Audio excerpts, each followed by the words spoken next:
으로 이제 어버이 주일입니다. 지난주가 어린이 주일이었고 또 오늘이 어버이 주일이지요. 한 생명이 태어나고 또 성장하는 데 있어서 부모의 희생과 헌신은 절대적이라고 할 수 있습니다. 부모는 자기 자녀를 위해서 모든 관심과 사랑을 쏟아 붓습니다. 그런데 그렇다고 부모들이 그 일에 대한 어떤 대가를 자녀에게서 기대하지도 않습니다. 자녀를 키우면서 내가 이렇게 너를 정성껏 돌보았으니 나중에 크면 나를 위해 집이라도 한 채 해주겠지. 나의 노후를 이놈이 책임져 주겠지. 라고 기대하시는 분 없을 겁니다. 또 머릿속으로 계산기 두드려 가면서 내가 이 정도 했으니 이에 합당한 보상을 내가 나중에 꼭 받으리라 하시는 부모도 아마 없을 겁니다. 모든 것을 다 내어주면서도 늘 부족함을 느끼고 또 아쉬워하는 것이 자녀를 향한 부모의 사랑이 아닐까 생각합니다. 그래서 어머니 은혜라는 우리가 아는 그 노래를 보면 3절에 이런 가사가 있습니다. 산이라도 바다라도 따를 수 없는 어버이의 사랑, 거룩한 사랑이다. 그러니까 부모의 사랑은 그 무엇으로도 계산할 수 없고 또 갚을 수 없는 너무나 위대한 사랑입니다. 그리고 그 사랑으로 인해서 태어나고 또 자라난 자녀들은 또 다시 부모가 되었을 때에 동일한 사랑으로 자기 가족을 돌보고 자녀를 키웁니다. 이렇게 이 땅의 생명은 계속 이어져 가게 되는 것입니다. 유대인의 교훈 탈무드라는 책이 있습니다. 거기에 이런 이야기가 있습니다. 하나님은 우리의 모든 집을 방문하시는 대신에 어머니를 각 가정에 보내셨다. 이것이 무엇을 의미합니까? 어머니 그리고 부모라는 존재는 하나님을 대신하여 가정에 세워진 하나님의 대리자 같은 존재다라는 겁니다. 그렇다면 자녀들은 부모를 누구를 대하듯이 해야 될까요? 하나님 대하듯이 해야 되는 거죠. 하나님을 사랑하듯 자신의 부모를 사랑해야 됩니다. 그래서 하나님께서 이스라엘 백성들에게 허락하신 계명 가운데 특별히 그 안에서 인간관계에 대한 계명 중에 가장 먼저 나오는 것이 무엇입니까? 내 부모를 공경하라는 것입니다.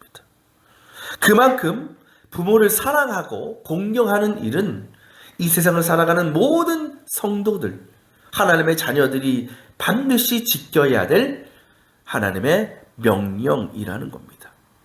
그리고 하나님께서는 그런 자녀들에게 복을 주실 것이다 라고 약속하십니다.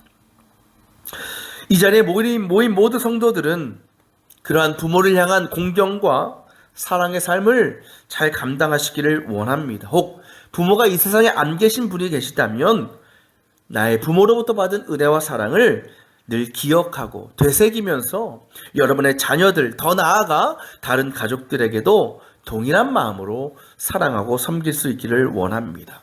그런데 우리에게요, 이 육신의 부모가 필요하지만 이 육신의 부모와 더불어 또 하나의 부모가 반드시 필요합니다. 그것을 영적인 부모라고 부릅니다. 하나님께서 사람을 만드실 때 어떻게 창조하셨다라고 기록합니까? 하나님의 형상을 따라 창조하셨다 그랬습니다. 하나님의 형상을 따라 창조되었다라는 것은 우리는 영적인 존재로 태어났다라는 거죠. 그래서 그런데 우리가 죄로 인해서 하나님과의 영적인 연결고리가 끊어지게 됩니다. 그래서 그때부터 우리는 육신의 생각과 육신의 뜻을 따라 살게 되었고 그로 인해 하나님의 구원으로부터 벗어나게 되었습니다. 그러나 그랬던 우리가 예수 그리스도를 믿게 되면 우리 안에 영적인 거듭남의 역사가 다시 일어나게 되지요. 그리고 그때부터는 우리가 더 이상 육신의 욕망을 쫓고 살아가는 것이 아니라 하나님의 영적인 교제 안에서 하나님의 기쁨과 영광을 위하여 살아가는 존재로 변화되게 됩니다. 저와 여러분은 다 그렇게 거듭나고 변화된 사람들입니다. 그런데 그렇게 거듭난 삶, 변화된 삶은 저절로 이루어지는 것이 아닙니다. 아이들이 태어났다고 자라는 모든 과정 가운데 그들 스스로 자랄 수 없습니다. 반드시 부모의 교육과 양육이 필요하지요. 마찬가지로 우리가 하나님의 자녀요, 하나님의 형상을 따라 창조된 자로서 합당한 삶을 살아가려면 누군가 우리에게 그런 삶을 가르쳐주고 교육해야 된다라는 겁니다. 오늘 우리가 읽은 디모데서는 사도 바울이 디모데를 향한 권면의 편지입니다.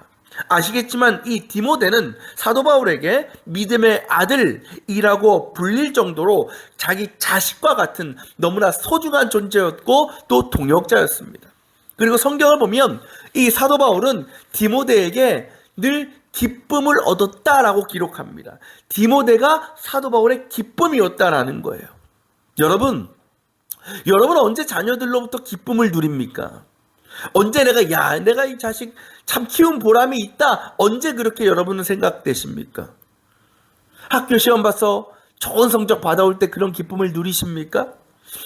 좋은 대학이나 직장에 척척 들어갈 때 보람 있다 생각하십니까? 아니면 때마다 부모에게 용돈도 주고 필요한 것 있으면 다 채워주는 자녀를 볼 때 너무 좋죠. 너무 기쁘지 않아요? 근데 여러분, 물론 그 일들이 부모로서 참 감사한 일일 겁니다. 기쁜 일입니다. 그런데 사도 바울이 믿음의 아들이었던 디모데로부터 얻은 기쁨이라는 것은 그런 것이 아니었습니다. 사도 바울은요, 디모데가 사도 바울 자신을 향한 어떤 행위 때문에, 행실 때문에 기뻐하지 않았습니다. 사도 바울이 디모데를 기뻐한 이유는 오직 하나입니다. 바로 그의 믿음 때문이었습니다. 그래서 오늘 말씀은 그의 믿음의 실체를 이렇게 기록하고 있습니다. 거짓 없는 믿음이었다. 디모데는 어떤 믿음을 가지고 있었다고요? 거짓이 없는 믿음을 가지고 있었다라는 겁니다. 그런데 왜 사도 바울은 그냥 믿음이면 믿음이지 앞에 거짓 없는 믿음이라는 전제를 붙였을까? 그것은 아마도 그 땅 가운데 믿음이라는 이름은 가지고 있지만 진실된 믿음이 아닌 거짓된 믿음을 가진 사람들이 너무나 많았기 때문일 겁니다. 이 거짓이 없다라는 말을 헬라어 원어로 보면 위선적인, 위선이 없는, 속이지 않는, 진실한 이란 뜻을 가지고 있습니다. 무엇이 진실하지 않은 믿음일까요? 무엇이 거짓된 믿음일까요? 말씀드린 것처럼 겉으로는 믿음이 있는 것 같아요. 하나님 잘 믿는 것 같아요.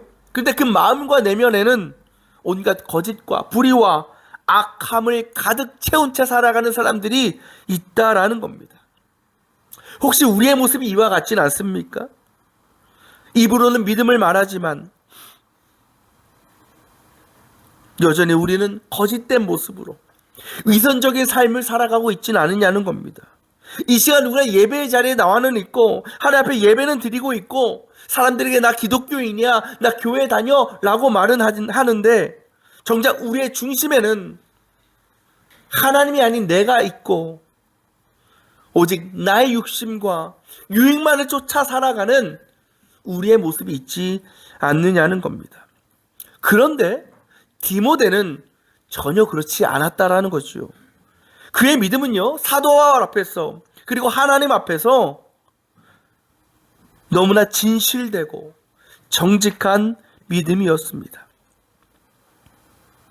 그가 보여준 희생과 섬김과 눈물과 기도는 겉으로 꾸며낸 것이 아니고 자신을 드러내려고 한 것이 아니라 오직 하나님을 향한 충만한 사랑으로부터 나오는 믿음의 열매였다라는 거죠. 바라기는요, 저는 우리 모든 성도들도 사도 바울이 칭찬한 이 디모데의 거짓 없는 믿음을 소유하시기를 소망합니다. 근데 여러분, 우리가 그 믿음을 거저 얻는 것이 아닙니다. 우리가 그 믿음을 소유하려면 누군가 그것이 어떤 것인지를, 그 거짓 없는 믿음이란 무엇인지를 전해주고 가르쳐줄 누군가가 필요하다라는 거죠. 디모데에게는 그런 존재가 있었습니다. 그들이 누구입니까? 오늘 말씀은 이렇게 얘기합니다. 그 믿음은 그대의 외할머니 로이스와 어머니 유니게 속에 깃들여 있었다. 그래요. 디모데의 믿음은요, 그의 할머니와 어머니로부터 물려받은 겁니다. 전해져 온 것입니다. 여러분, 이것이 무엇을 의미하는 것일까요? 디모데의 할머니와 디모데의 어머니는 디모데를 그저 육신적으로만 양육한 것이 아니라 그의 영적인 삶에도 관심을 기울이고 그를 하나님의 사랑으로 키우고 돌보았다라는 겁니다. 여러분, 저는 이것이 오늘날 하나님께서 각 가정의 부모들에게 원하시는 가장 중요한 역할이라고 생각합니다. 하나님께서는요, 자녀들의 육신적인 삶뿐만 아니라 신앙적인 삶, 영적인 삶까지도 잘 키우고 양육시키기를 원하시고 계신다라는 겁니다. 신명기 6장을 보면요, 하나님께서 이스라엘 백성들, 특별히 그 안에서 부모된 자들에게 이렇게 명령하십니다. 모세를 통해서 명령하시죠. 내가 오늘 당신들에게 명하는 이 모든 것들을 마음에 새기고, 그 다음 뭐라고 말씀하시느냐?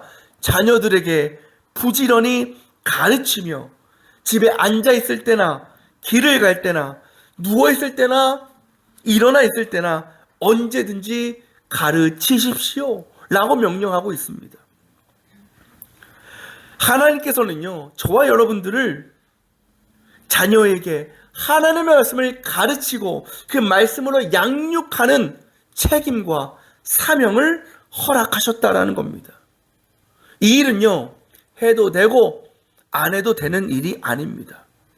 분명한 하나님의 명령이고 계명이라는 것을 우리는 기억해야 됩니다. 그래요, 여러분, 자녀들의 영적인 성장은요, 교회에서 이루어지는 것이 아닙니다.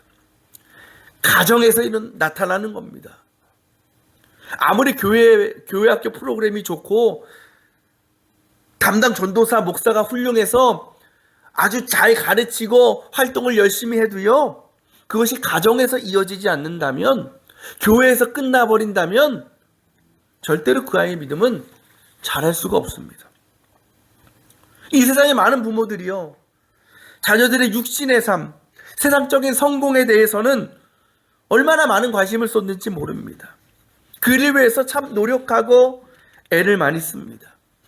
어떻게 해서든 성적 올리려고 좋은 학교에 들어가게 하기 위해서 얼마나 많은 물질을 쏟아붓는지 모릅니다. 남들보다 뒤떨어지지 않게 키우기 위해서 몸에 좋은 것 찾아 먹이고, 아이가 어떤 재능이 있다면 그것을 키워주기 위해서 물심양면으로 공을 들입니다. 저도 그래요. 저희 큰아이가 미술 좋아해요. 앞으로 한대요. 앞으로 어떻게 될지 모르겠지만. 맨날 이게 태블릿에서 그리잖아요. 그 10년 된 태블릿에다가 막 손으로 이게 그리고 있어. 너무 안타까운 거야. 그래서 이번 어린이날 때, 얼마나고는 얘기 안 해드리겠지만, 저희의 수준에서 너무나 과한 태블릿 하나 사줬어요. 왜 사줘요, 그거? 애를 위해 사주는 거예요. 부모는 못 사 입어도, 부모는 못 써도 내 자식은 쓰게 하는 거예요. 내 자식은 좋은 거 써야 되는 거예요. 그게 부모의 마음이에요. 그게 나쁜 것이 절대 아닙니다. 부모가요, 자신의 상황과 여건이 되면 자녀의 학업이나 건강이나 교육을 위해서 아낌없이 희생하고 헌신해야 됩니다. 단 우리가 돌아봐야 될 것은 무엇이냐? 과연 우리가 그 아이들의 신앙에 대해서, 그리고 영적인 성장에 대해서는 얼마나 관심을 갖고 애를 쓰고 있느냐라는 거죠. 지금 한국교회가 위기라고 합니다. 그 원인이 무엇일까요? 다음 세대들이 줄어가고 있는 거예요. 저는 이러한 위기가 일어나는 것에 대해서 여러 가지 원인들이 있지만, 그 중에 우리나라의 어떤 교육의 현실이랄까요? 또 그것과 더불어 부모의 책임도 분명히 있다고 생각합니다. 보통 교회 학교는요, 초등부와 중고등부로 크게 나누지요. 근데 보면요, 두 부서를 비교해 보면 초등부가 많을까요? 중고등부가 많을까요? 초등부가 훨씬 많습니다. 여러분, 초등부서가 많다는 것은 몇 년 지나면 중고등부도 그만큼 많아지는 건 아니겠어요? 왜? 그 아이들이 결국 중고등부로 진급을 하니까. 그런데 문제는 초등부 애들이 그대로 중고등부에 올라가요? 안 올라가요? 안 올라간다는 거예요. 그러니까 부모들이 초등학교 때까지는 그래도 교회 보내요. 활동하게 해요. 근데 중학교에 들어가는 순간, 이제 입시가 시작되는 순간, 교회가 아니라 어디로 가요? 학원으로 가는 거예요. 과외받게 하는 거예요. 제가 중학교, 고등학교 때만 해도요, 주말에 학원 안 했습니다. 불과 20년, 25년 전, 그죠? 그때 주말에 학원 연다? 상상도 하지 못할 일이었어요. 근데 어느 순간부터 토요일날 스물스물 열기 시작하더니, 그래도 주일날은 안 했어. 근데 또 어느 순간부터 이 학원 저 학원 주일에 열기 시작하는 거예요. 그래서 지금은 월, 화, 수, 목, 금, 토일 학원이 쉬는 날이 없습니다. 우리 이은혜 고사님 학원 운영하시는데 주일날에도 해요. 하고 싶어 하는 게 아니에요. 그죠? 아이고, 선생님은 쉬고 싶지, 주일날, 주말에. 근데 안 날 수가 없는 거예요. 왜? 주변에 다 하고, 또 부모들이 원하니까 하는 거예요. 근데 부모들이요, 그렇게 애들을 중학교 때 교회 예배 생활 끊고 학원을 보내고 과외시키고, 그러면서 뭐 어떻게 생각해요? 아, 그래. 중고등학교 잘 지나서 나중에 대학 가면 다시 그때부터 신앙생활 하면 되지. 다시 교회 나가면 되지. 라고들 생각합니다. 근데 여러분, 그런 일이 이루어져요? 안 이루어져요? 거의 안 이루어져요. 극히 드뭅니다. 그때 교회를 떠나서 신앙의 삶을 멈춘 아이들이 나중에 5년, 6년 지나서 다시 예배의 자리로 돌아올 확률 굉장히 적습니다. 여러분, 그것은 어떤 것을 의미하겠습니까? 그때부터 신앙의 대는 끊어지게 되는 거예요. 그렇게 볼 때 저는 우리 교회 중고등 학생들 얼마나 감사한지 몰라요. 우리 아이들 보면 아무리 시험 기간이어도 주일 예배는 드립니다. 고3, 재수생 때 공부해서 예배 못 드려? 우리 교회는 그런 거 없어요. 얼마나 열심히들 나오는지 몰라요. 저는 이 모든 것들이 그 아이들이 자신의 부모로부터 받은 신앙적인, 영적인 양육의 결과라고 저는 생각합니다. 그런 아이들 하나님께서 반드시 책임져 주실 것이고 복 주실 것이고 은혜의 길로 인도하실 줄 믿습니다. 그건 제가 하는 말이 아니라 하나님께서 여러분에게 주신 분명한 약속입니다. 요한 3장을 보면 사도 요한이 이렇게 얘기합니다. 사랑하는 이요, 나는 그대의 영혼이 평안함과 같이 그대의 모든 일이 잘되고 건강하기를 빕니다. 사실 이 말씀은요, 요한이 가이오라고 하는 동역자에게 감사와 권면을 담아 전한 편지입니다. 근데 저는 이 말씀을 보면서 이것이 이 땅의 자녀들을 향한 부모의 마음이어야 되지 않을까 생각하게 됩니다. 사도 요한이 가이오를 향해서 축복할 때에, 기도할 때에 무엇을 가장 먼저 기도했습니까? 당신의 영혼이 평안하기를 기도한다. 세상적인 부모는요, 자녀들의 건강, 또 세상에서 하는 일이 잘 되는 것만을 기도합니다. 그러나 영적인 부모는, 그리스도인 부모는 자녀들의 영혼을 위해서 기도하는 사람들입니다. 아무리 건강하고 세상적으로는 성공을 얻는다 할지라도 그 영혼이 죽고 영혼이 잘 되지 못하면, 영혼이 평안하지 못하면 그 삶은 헛된 것입니다. 부모는요, 자녀들이 세상과 사람들과의 관계만이 아니라 하나님과의 영적인 관계, 영적인 교제가 이루어질 수 있도록 다리를 놓아주는 사람이라는 것을 우리는 기억해야 됩니다. 근데 그 일은요, 그냥 말로 야 교회 나가, 너 예수님 잘 믿어야 돼 라는 것으로 되는 게 아닙니다. 앞서 사도 바울은요, 디모데의 믿음에 대해서 거짓 없는 믿음이고 또 그것이 외할머니 그리고 어머니로부터 물려받은 것이라고 그는 밝힙니다. 근데 여러분, 할머니 유니게 그리고 딸 로이스가 어떻게 그 거짓 없는 믿음을 디모데에게 물려줄 수 있었을까요?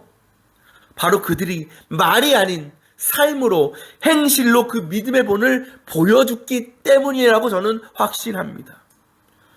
거짓 없는 믿음을 가르친다라는 것은 믿음대로 살아가는 겁니다. 믿음이 이끄는 삶을 살아가는 겁니다.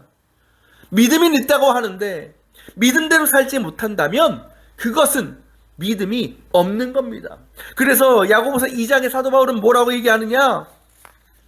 믿음에 행함이 따르지 않는다면 그것은 그 자체만으로 죽은 것이다. 1800년대에 찰스 블론딘이라는 프랑스 출신의 전설적인 줄타기 고개사가 있었다고 합니다. 한 번은 그가, 여러분 나이아가라 폭포 아시죠? 가보신 분 계세요? 가보신 분 계시면 얼마나 광대한지 몰라요. 얼마나 넓은지 몰라요. 거기를 로프를 연결한 거예요. 이쪽에서 저쪽. 그리고 그 위를 이 블론딘이 건너가는 거예요. 가로질러서 횡단하는 거죠. 수많은 사람들이 그 광경을 보기 위해서 몰려들었습니다. 그리고 블론딘은 사람들 앞에서 긴 막대기로 균형을 잡으며 한 발 한 발 그 폭포를 가로질러 갔습니다. 그리고 드디어 횡단에 성공하게 되었고 그것을 지켜보는 수많은 사람들은 박수와 환호를 터뜨렸습니다. 근데 거기서 끝나는 것이 아니에요. 이 블론딘이 그 뒤에는 안대를 하고 건너기도 하고요. 또 뒤로도 건너고요. 자전거를 타고도 건넙니다. 야, 얼마나 이 놀라운 광경입니까? 여러분, 이제 이 블론딘이 로프를 타고 나이아가라 폭포를 건너는 일에 대해서 의심할 사람, 불신한 사람은 단 한 명도 없었을 겁니다. 그죠? 그런데 모든 고개가 끝날 때쯤에 그가 관중들 향해 이렇게 소리칩니다. 여러분, 이제 제가 사람을 등에 업고 나이아가라를 건너겠습니다. 혹시 여러분 가운데 제 등에 업히실 분 계십니까? 있다면 나와주십시오! 라고 부른 거예요. 여러분이 그 자리에 있었다면 예! 제가 나가겠습니다. 하실 분 있겠어요? 지금까지 봤잖아요. 얼마나 잘 건너는지. 믿잖아요. 건널 것을. 근데 나가 안 나가? 안 나. 거기 있던 사람들도 여러분 그때 누가 걸려요? 눈 마주치면 걸리죠. 사람들 다 고개를 숙이고 서로 눈치만 보고 있는 거예요. 아무도 안 나서는 겁니다. 근데 그때 한 사람이 손을 들고 앞으로 나갑니다. 나는 당신을 믿습니다. 제가 당신 등에 업히겠습니다. 이 블론딘은 그 사람을 등에 업고 폭포를 건너기 시작했고 지금까지 그랬던 것처럼 안전하게 건너편에 도착합니다. 그때 당시에 사진이 하나 있는데 한번 보시겠습니다. 실제 사진입니다. 실제 사진. 여러분 저 뒤에 업힌 사람이 누구였는지 아십니까? 바로 이 블론딘의 오래된 매니저, 수십 년을 그와 함께 보낸 헨리 콜코드라는 사람이었습니다. 여러분, 거짓 없는 믿음이라는 것은 내가 고백한 믿음에 근거해서 행동하는 것입니다. 내가 믿는 말을 우리의 삶으로 드러내는 것이 진정한 믿음이고 거짓 없는 믿음입니다. 여러분은 하나님을 우리의 삶의 주인이요 주권자라고 믿습니까? 그것을 믿는다면 우리의 삶에도 그런 모습이 나타나야 된다는 거죠. 마땅히 하나님의 뜻을 구하고 그 말씀에 순종하는 삶을 우리가 살아가야 됩니다. 여러분 예수 그리스도가 여러분의 구세주임을 믿습니까? 그렇다면 우리는 세상의 재물이나 권력이 나를 구원할 것이 아니라 그러면서 그것을 의지하는 것이 아니라 늘 주님만을 전적으로 신뢰하며 그분께 나의 삶을 맡겨드릴 수 있어야 되는 겁니다.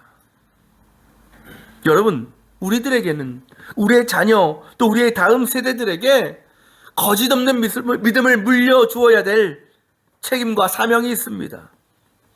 이것은 해도 되고 안 해도 되는 것이 아닙니다. 하나님께서 우리에게 허락해 주신 거룩한 명령입니다. 믿음의 본질은 말이 아닌 행동입니다. 우리가 고백한 믿음대로 그리고 자녀들에게 가르친 하나님의 말씀대로 우리가 먼저 살아가는 것이 거짓 없는 믿음, 진실한 믿음을 드러내고 확증하는 길입니다. 오늘은 어버이 주일입니다.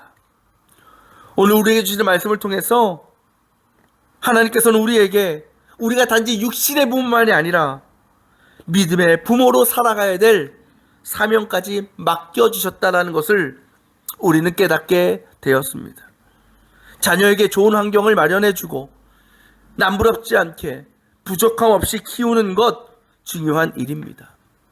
그러나 그보다 더 중요한 것은 우리의 자녀들이 하나님을 알고 하나님을 사랑하고 하나님과 동행하는 삶을 살아가는 믿음의 길을 보여주는 것입니다. 세상에서 아무리 큰 성공을 이루었다 할지라도 하나님을 떠난 삶이라면 결국 참된 평안과 생명을 누릴 수 없습니다. 그러나 하나님 안에 거하는 사람은, 주님과 동행하는 자녀들은 어떠한 상황과 환경 속에서도 흔들리지 않는 참된 소망과 평안을 누리게 되는 것입니다. 바라기는 우리가 우리의 다음 세대들, 우리의 자녀들에게 이 세상의 가치만이 아니라 하나님을 경외하는 진실한 믿음을 유산으로 남겨줄 수 있는 믿음의 어른들, 또 부모가 되기를 바랍니다. 또한 자녀가 된 자들은 부모님께 받은 그 사랑과 헌신, 그리고 믿음과 삶을 배우고 누리며 그것이 하나님과 부모를 향한 공경과 섬김으로 드러나게 되기를 소망합니다. 그렇게 우리의 교회의 모든 가정들이 믿음의 대가 끊어지지 않고 늘 예배와 기도와 말씀이 또 순종이 끊임없이 이어져 가는 거룩하고 복된 믿음의 가문들로 아름답게 세워져 갈 수 있기를 주님의 이름으로 축원합니다.